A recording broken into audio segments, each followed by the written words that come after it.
نصيحة كده لأي حد لسه مخلص ثانوية عامة بيفكر يخش حاسبات، أو أنت حتى متخرج وبتحاول تعمل شيفت كارير. خليني هقولك على كام نصيحة كده، حطهم حلقة في ودنك عشان ما تمشيش ورا حد يبقى بيسوحك. خليني أقولك الطريق بالظبط وأرسم معاك كده رود ماب بسيطة تقدر تمشي عليها، إن شاء الله تبقى بالنسبة لك مفيدة.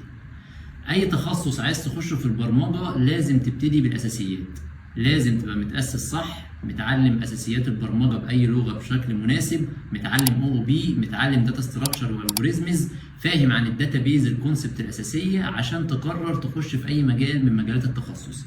اللي هيجي يقول لك اتخصص فرونت اند او باك اند على طول من غير ما تتاسس صح، اعرف انه بيأذيك وهيخليك تمشي شويه في الطريق وتقف في النص ومش هتعرف تكمل في مجال البرمجه. فنصيحتي ليك اتأسس كويس وخد فرصة انك تتأسس، لان ده هيسرع الدنيا معاك جدا وانت في التخصص بتاعك.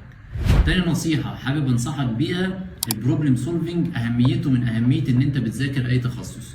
من اول ما تعرف اساسيات اي لغة برمجة هتذاكرها، محتاج ان انت من تاني يوم على طول يبقى عندك بروبلم سولفينج باص كده انت ماشي فيه، تفضل مكمل فيه لحد ما تبقى شغال. حتى وانت شغال محتاج تفضل تكمل في البروبلم سولفينج. فنصيحتي ليكوا سواء انت طالب ثانويه عامه لسه مخلص او انت حتى بتفكر تعمل شيفت كارير، امشي في المجال صح عشان ما تضيعش وقت وتبقى بتهدر وقت اكتر على الفاضي.